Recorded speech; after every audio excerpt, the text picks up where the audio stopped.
So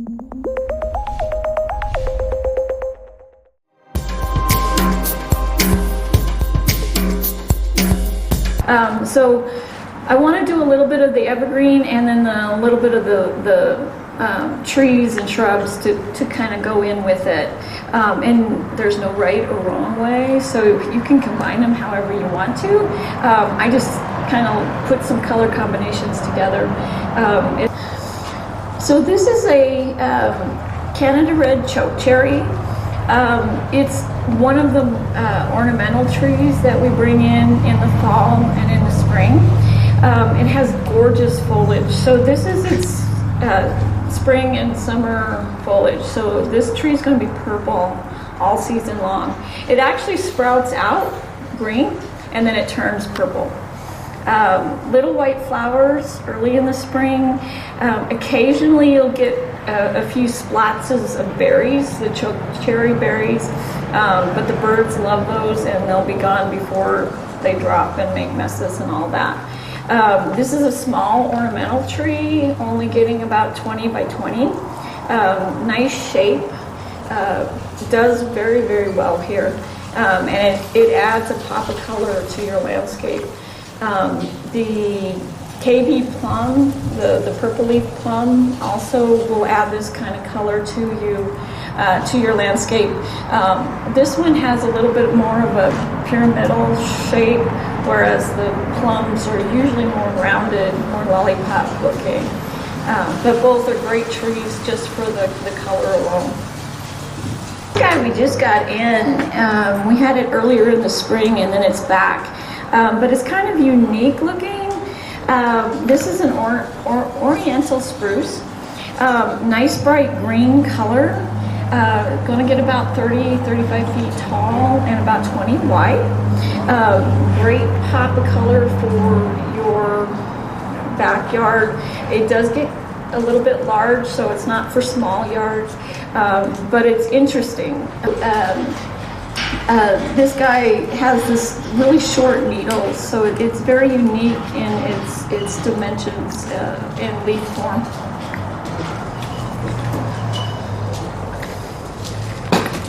And I just like the way these three look together.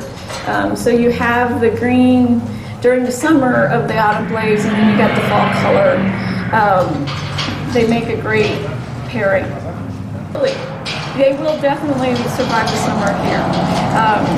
Basically, our philosophy here at Waters is we're not going to bring anything in that will not survive here. Yeah, we play a little bit around the edges. There are a few Zone 8s, and we'll try to tell you about those if you get in contact with us. We try to show you what will actually grow here. So we're not going to bring in Phoenix stuff, or if we are, it'll be up here as an annual, and we will let you know that. So if you add some fall color to this, we have a great combination. So you have the dark green, the blue spruce color, and the orange of the mum. So there are all different types of combinations that you can make with this that make it look really, really pretty. The sumac as well. This is a fragrant sumac. Low growing, is only going to get about 4 foot tall, and then it's going to just spread out about 6 feet wide. Dark green leaves. This is the fragrant sumac, so there is an odor to it, but it smells wonderful. But fabulous fall color. And very, very drought tolerant. Everything I've got in here is pretty drought tolerant.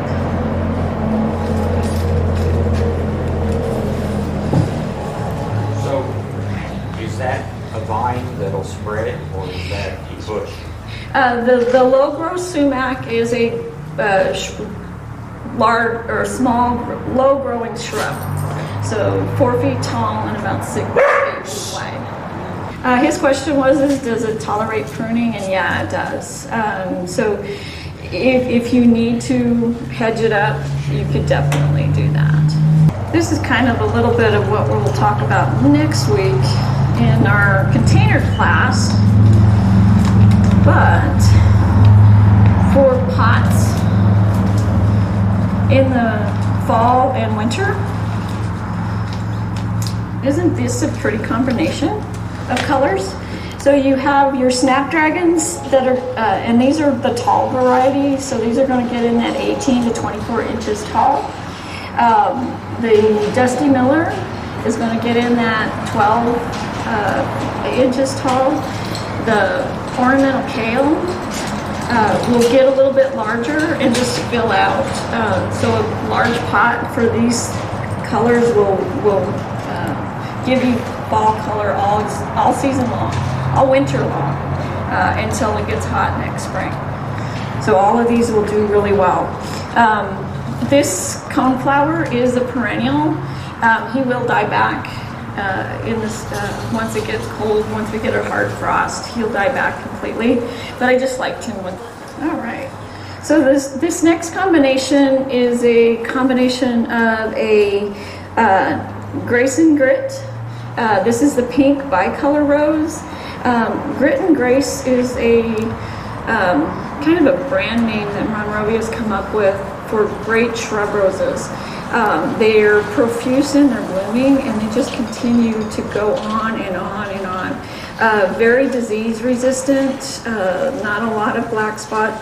They do get it, don't get me wrong, but they can tolerate it until, if you're watering the leaves a lot, you will definitely get black spot. And like I said, profuse bloomers, you do not have to deadhead these at all unless you want to. So it's a great rose.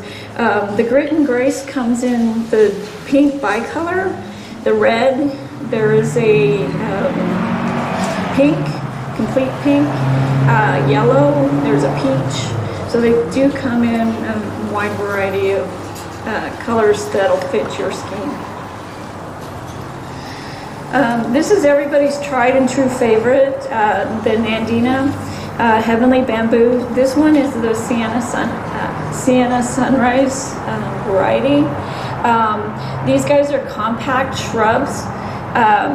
Turn this gorgeous red color in the fall. Get about 3 by 3. It is an evergreen, so it'll stay green up until fall, and then it goes red. Back in the springtime, it'll go back to green. And this guy right here is a compact burning bush. It is a family of the euonymus. It is a very large shrub. It'll get about 6 feet tall if you just kind of let it go. In the fall, it will turn bright red, which is where it gets its name, burning bush. It goes this color of red. It just hasn't turned yet. Makes a great hedge plant, or just a specimen plant. Very hedgeable if you want to shape it, keep it nice and round, or do it as a hedge.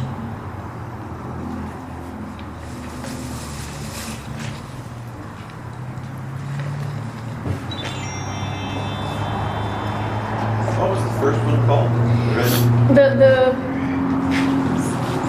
This one? Yes. It's a Sienna Sunrise Nandina, or Heavenly Bamboo. There's another variety, it's called Gulfstream, pretty much the same. Gulfstream's a little bit shorter. This one gets a little bit taller, in that 3 to 4 foot. Gulfstream's about that 3 by 3. Yes, sir. Is there a variety of that grows even a little bit taller? Yes. Because I have one in the front yard, and it's about almost 5.5 to 6 feet. Yeah. And what it's called a dwarf bamboo, but I don't know what kind. Yeah, so his question, or his comment was, is he's got one that's about 5 to 6 foot tall. There are a lot of different varieties. Moore's Red is more upright and has almost a tree form because it's more woody and stocky. There is the Plum Passion that's really pretty. It goes purple instead of the red. Kind of gets in that 5 foot range. And for some reason, whoever creates these guys, they use that dwarf term very loosely. Because sometimes it means it's only going to get 5 feet tall, sometimes it means 2. So there is a dwarf variety of this, and it's called the Harbor Dwarf Nandina, and he gets about 2 by 2. All right. So these guys here are true fall plants. The Rudbeckia or black-eyed Susans, they start blooming in August and kind of take us through the fall. Bright yellow flowers. There's actually a whole bunch of different varieties and different colors of these. I kind of like the old-fashioned, just yellow and brown buttons, just because the color is so much more brighter. Glardia is another favorite. These guys don't want to let go. Glardia is another favorite. It blooms most of the summer, from April till November, until we get that frost. These guys are kind of, they come from wildflowers. A lot of the blanket flowers is where it kind of started from, but they have hybridized them, so they make great perennials. The birds love the seeds on these, so deadheading is important to keep things blooming through the season, but in the fall you kind of want to let things go to seed just so you can either scatter them for yourself to make a new garden next year, or you can let the birds have them because they do provide a lot of food. I see a lot of the black-eyed Susans, the tall variety. I only guess, but are there some smaller, more compact? Yeah, her question was if she sees a lot of the taller ones, and you kind of have to take a look at the flower, because there are a lot of different sunflowers out there too that are the same type. And this year the sunflowers were spectacular, 8-10 foot tall, and they got huge, wide. So great colors, and those don't take a lot either. Just kind of scatter some seeds or just have a lot of birds and you'll have them popping up everywhere. So they make great summer and fall plants. Grasses are fabulous in the fall. This muley grass gives you a lot of color when the wind is blowing. There's a lot of movement. If you look at this in the sunshine, it just turns beautifully pink, and it just looks like mist, which is kind of where the pink mist muley grass comes from. What is the name of that? Muley grass, Thanks. and this is the pink regal mist, pink muley grass. This guy on this side here is our dwarf fountain grass. If you guys saw when you came in the parking lot, there's 3 gorgeous ones out there that are in full bloom. We just got a truckload of these guys in, and they're down in the lower greenhouse. These are dwarf, and again, that term dwarf is used very loosely with us. So they do get about 6-7 foot tall, and then the plumes go even taller than that, and they will get 6 or 7 foot wide. But it's kind of interesting if you kind of go and take a peek inside those. There's a hole in the middle. They always die out in the center, and then they just kind of keep expanding out. So they get bigger, but they're not as full as you think they are. But they're very good at hiding all that. One quick note: if you do have these get cut back early in the springtime, around April-ish. April 15th, tax day. And one of the tricks that I found out early on is if you actually wrap a string around it and tie it tight, and then just take your hedge trimmers, it'll keep everything kind of compacted and together when you pull that around, and you don't have so much mess to clean up. Just a quick tidbit about that.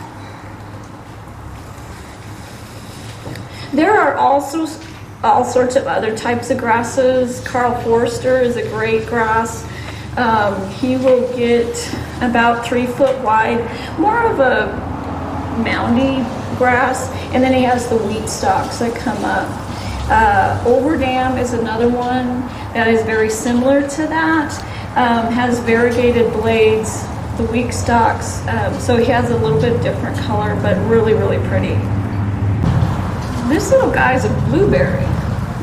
And I'm sure you guys are all wondering why I brought a blueberry up for fall color. Well, blueberries do have gorgeous fall color. This guy will turn orange and yellows, and so they make a really pretty shrub, and you can also eat off of them as well. They do need a little bit of afternoon shade though. They don't like our intense hot sunshine, so they are more of a shady plant opposed to a bright sunshine. And while I'm on the shady plants, I will share with you these two guys. These are heucheras or corabelles. The fabulous thing about these is they're just spectacular leaf color. And this is just two varieties. There are oranges. There are one called Peach Melta that's kind of a light apricot color.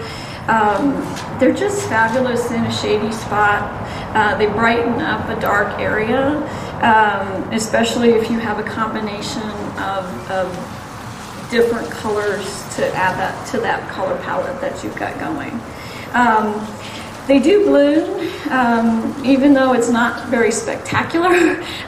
They do have a stalk that'll come up about this tall, and they're little bellflowers, which is where the corabelles come from. But a very spectacular shade plant. This guy is one of my favorites, just because of his spectacular fall color. This is a Virginia creeper. They do great in the full sun. It is a vine, great for a privacy hedge. They will fill out. They get pretty woody, so even if, once they do go dormant, they have a lot of wood structures, so you still can see through, but it's not, in your face, I can see your neighbor type thing. But this red is just spectacular, and this is called the red wall. They grow pretty quickly. They'll grow about 10, 15 feet a year once they get their roots in the ground and get going. So, great specimen. So here's another one of my favorite evergreens. This is a Oregon green pine. It is in relations to the Austrian pine. It is a part of the black pine family. This guy will get in that 25, 30 foot tall, but he's more narrow, so he's only going to get about 15 feet wide. So he's a great little tree for a smaller yard. They have a neat little structure, so they will have branches from the bottom up, kind of more of that Christmas tree kind of shape. So they're great for holiday lights and things like that, but they're very striking with other fall colors. They help bring out that color. This guy is a ornamental pear tree. He is one of several ornamental fruit trees that we get in. This is the Cleveland Select, or also known as the Chanticleer pear. This is another one of those trees that doesn't get huge, so it's kind of nice in that way. About 20, 25 foot tall and about 10, 15 wide. This one has 3 seasons, so it's awesome. Beautiful white flowers early in the springtime. It also has this gorgeous green color during the summer, and then they go beautiful orange in the fall, and it's late fall. So after your autumn blaze, your choke cherry, aspens all go naked, these guys are going to be in full color, so they're spectacular. So if you need something just to tie you over until the winter time, this is a great tree to have. There are also other types of pears that if you need a bigger tree, Aristocrat gets bigger, Bradford is another big one, Capital is the other one that gets really big.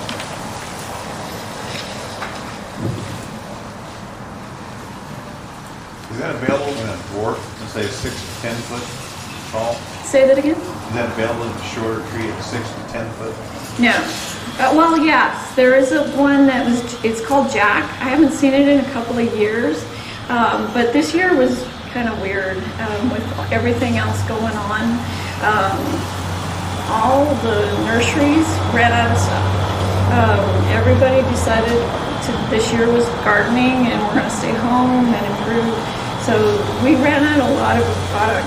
The other thing was we couldn't get it shipped in just because everything got clogged up with other things. So, but there is one, it's called Jack. I can look that one up, but there's a Jack that only gets 8, 10 foot. So this guy here, and all my plants are guys, have you noticed that? But this is a Raywood Ash, one of several varieties that we usually carry here at the nursery. Raywood's one of the more colorful ones that we get.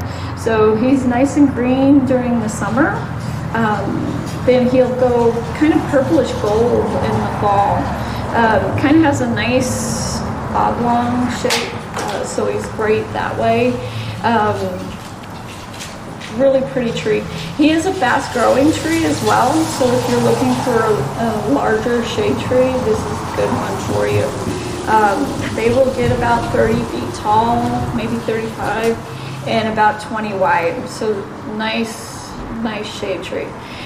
There are several different ashes that do wonderful fall color. The Modesto and the Arizona Ash go yellow in the fall. So for those of us that can't do aspens, the Arizona or Modesto Ash will do that yellow fall color and give us that color arrangement in our landscape. So there are other color trees that are going to turn. Fruit trees, for instance, if you are in a smaller yard, fruit trees go beautiful fall color. Your peaches, apples, crab apples, they all have that orange, yellow, gorgeous fall color. And they're going to stay small.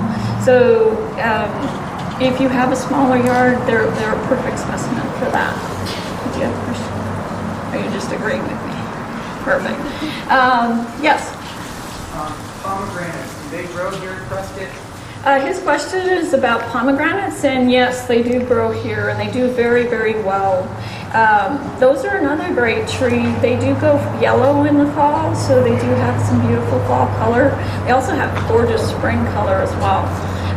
They have gorgeous orange flowers that are about this big, and they're beautiful orange, almost like a trumpet vine orange.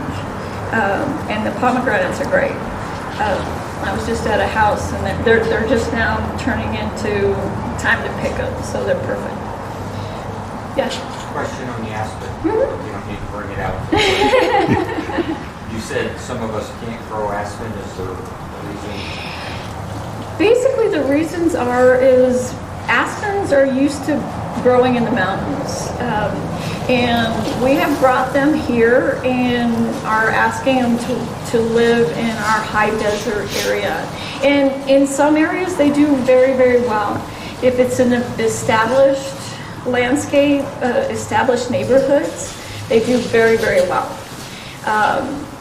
If they are put out in viewpoints where there's absolutely nothing except for an aspen tree, you're going to struggle with it for a while until it really gets established and able to sustain that moisture throughout that hot summer season that we tend to get. And that's the biggest difference between here and anywhere else is that lack of humidity. And this year, we all can attest that it's been an awful year. Hot, dry, horribly hot.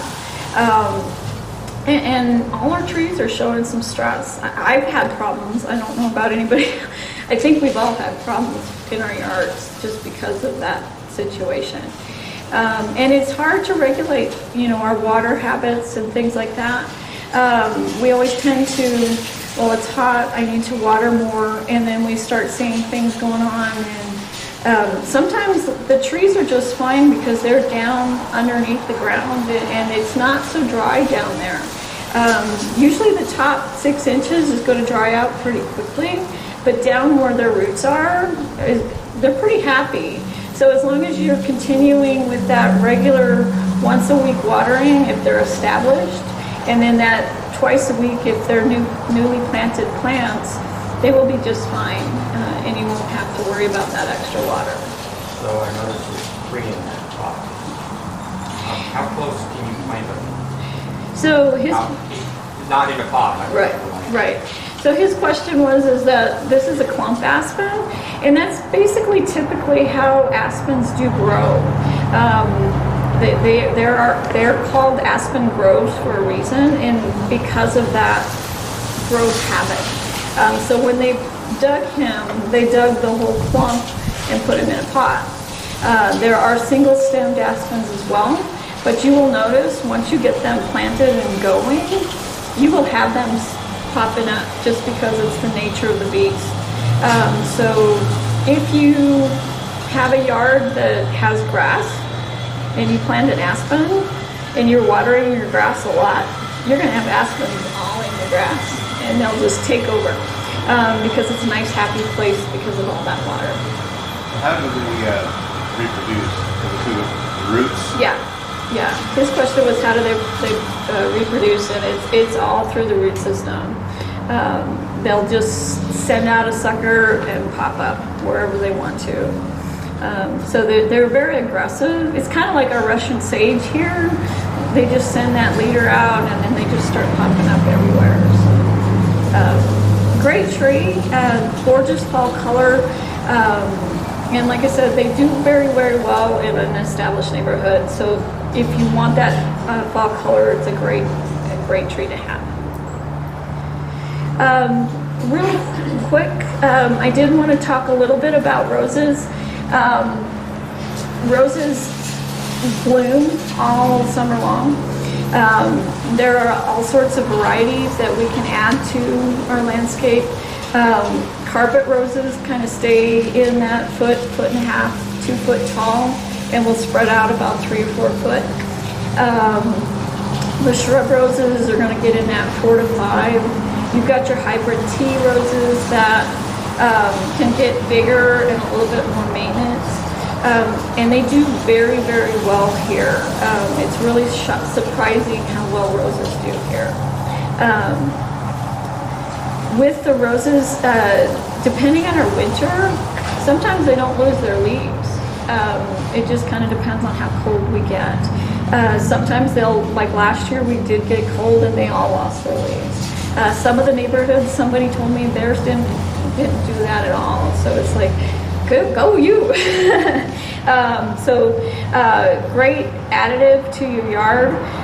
Like I said, they're easy, low maintenance. If you want a deadhead, you can. If you don't want to, you don't need to. They'll just continue blooming all the time.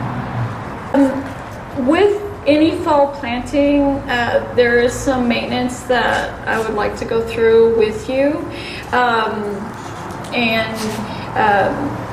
Digging the proper hole, adding the proper amendments, all of that is really, really important for fall planting. So most of us will dig the hole twice as wide, just as deep. Kind of a bowl shape does very, very well. We want those edges kind of rough. If you cut into it and it's wet and you leave a solid mark where your shovel was, plants have a hard time penetrating that. So you want it a little bit roughed up so they can find their way around. Gotta love motorcycles in the fall. Just getting it planted properly. 2/3 natural soil, 1/3 mulch, and our premium mulch is a compost that we use to plant with. And then usually we'll mix the fertilizer and the root and grow.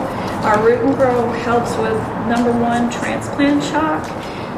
Number 2, it works on stimulating the hair roots and gets those going. Because we still have some warm days coming. Hopefully we have some cool ones too. we still have time for them to get roots growing and everything. The most important thing about fall planting is winter watering. So once the trees go dormant, everything falls off, or your evergreens are blooming or growing beautifully, we're going to change our watering habits, and we're going to only water every 2 weeks. And yeah, we're going to turn off our sprinklers, but that means you need to pull out a hose because they still need that water. Our winter is very, very dry here, so watering is very, very important in the wintertime. Once, like today, we're kind of nice and cool. If you guys are still watering more than twice a week, you need to start backing off, or you're going to start seeing stress on your evergreen trees. They're not losing as much moisture throughout the day. Our days are shorter, our nights are longer, and it gets cooler faster. So we're not that hot temperature for that long. So definitely tone down your water. I'm a big proponent of watering deeply, less often. So make sure that when you do water that they're getting thorough water, and then just kind of let it go until they need some more water later down the road. Yes, ma'am? What's your definition of deeply? How long? So, Soil. so how long is going to kind of depend on how many emitters you have, and the volume that's coming out of those emitters. If I can teach you one thing, is know how big your emitters are and how much water is coming out of them. Because if you don't, telling you how long to run it, it's not going to do you any good. If you've got a 1 gallon and you've got a 20-gallon tree, you're going to run it for 20 hours.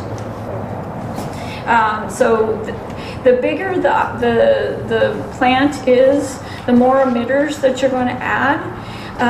Most of us have 1 or 2 systems going at a time, or just one, and everything is all in the same system. So in order to conquer the trees getting the volume they need and your little shrubs getting the volume they need, is we add more emitters to your bigger stuff and we tone down the smaller stuff, but we want to make sure that it's going all the way down. So it takes a long time to get that 18 to 24 inches deep. Yes, sir.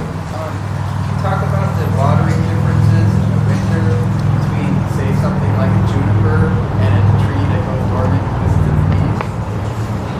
So his question is the difference between an evergreen and a tree that goes dormant. Basically, the principle is the same.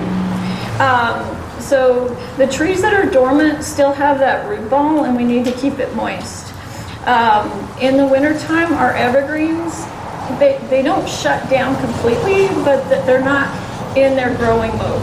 So they're just kind of sitting there, just like the dormant trees are. So they just need to get that water every couple of weeks if we don't get any significant snowfall. And a lot of that snowfall that we tend to get in early winter is that champagne powder stuff that people like to ski on. There's not a lot of moisture content to it. So unless we kind of kick up the rainstorms that hopefully we get this winter, we're going to need to water a lot, just because with the temperatures being what they are, I keep waiting for the cool down, and then I get excited for a day or two and then it's gone. It's like, what happened? So yeah, I think this winter's going to be dry, and so you will need to water during the winter. Most of everybody shuts their sprinklers off just to keep things from freezing and things bursting and all that stuff. Just drag out a hose. If you have a lot of big stuff, there are little contraptions that you can actually put on a hose. It's called a flow meter, and it'll actually tell you how many gallons is actually coming out. So if you really want to know if that tree's getting 20 gallons, it'll tell you. Or 5-gallon buckets work really well too. The Home Depot buckets work really well.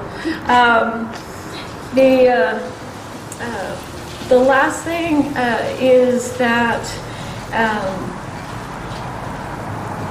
you don't need to do a lot of pruning in the winter. Hopefully, you know, like the photinias have already been pruned a little bit so they don't just look like sticks, and that way you get that beautiful fall color with those. I love it because they always turn red at Christmas time. It's like, how do you know that? You know, so they're a great plant, also evergreen, so that's a perfect one for winter color as well. So also this time of year, it's our last fertilizing session for our dormant, or stuff that goes dormant in the wintertime. So if you have not fertilized yet, make sure that you're doing that now. They need that little bit of extra energy so they can do their leaf, get it stored up so they can bud out in the springtime. Yeah. I noticed the photinias that I have, once we go to October, November, they are susceptible to having like a disease or a mold on the leaves. Do you address that? Yeah, so he's got some issues with his photinia. They get spots and powdery mildew. Unfortunately, a lot of that is because of our moisture or the rain that we get. All your fungal issues come out of that moisture issue. So fungicides are very useful in that. So if you have them and they're prone to it, I would start before the rainy season and just protect them ahead of time and use it proactively, opposed to wait until it starts having that issue. Once your leaves are damaged by a fungal issue or bugs, they're not going to change unless you cut them off. So protecting them ahead of time will keep your leaves looking beautiful all winter long. And the Revitalize you can actually use as a spray-on to actually fortify the leaves, and then you can actually use it as a soil drench to get anything laying dormant. Because a lot of times those fungal things are laying in the soil, and then when the rain pounds on them and bounces up, or a bird hops through, that's how it spreads. Or the wind will blow it onto something. So that's how that comes on. Any questions about fall colors or anything else you want me to talk about? We have rows of Sharon. Sure. And for the winter watering, Uh-huh. how much water do those need? So the way I think of water is for every foot of height, I do about 1.5 gallons. In the summertime, I'll bump it to 2. But in the wintertime, you're just kind of keeping that root ball moist. So, you know, if it's 8 feet tall, I do about 15 gallons. Yeah. Any other questions? Yes, sir. Could you talk a little bit about the butterfly bush and how it does here? This question was the butterfly bush, and that's a fabulous plant here. It does very, very well. Very drought tolerant. Butterflies love it. Has a variety of different sizes, from the pugster and the low and beholds that only get about 3 feet tall, to your medium-sized Miss Molly and buzzes, to the regular ones that get 6 to 8 feet tall. Caring for those, basically we fertilize them with everything else in our landscape 3 times a year. And we prune them back early in the spring, March. Basically March is when we do all our pruning. Just because we do tend to get cold in that December, January timeframe. And if you prune in the fall, you will get some dieback because of those 2 months. So you can do some cleaning up for sure, but don't do a hard prune. Just so you don't lose more plant than you wanted to. So pruning the 6 to 8 foot butterfly bush, you're just cutting them off like. Yeah, so his question was about pruning. I took mine about 24 inches. Just straight across? Just straight across. Yeah, because they usually come up from the bottom anyway. And it's kind of like the grasses. If you let your ivory feathers just kind of sit there, yeah, it'll still be green, but you'll have this dead in there. So if you cut your butterfly bush as well, you'll get rid of those dead sticks that tend to, the older growth that tends to die off in the middle of it. So yeah. Alrighty. agree. We will sign out, and if you guys have any other questions, I'd be happy to answer them for you.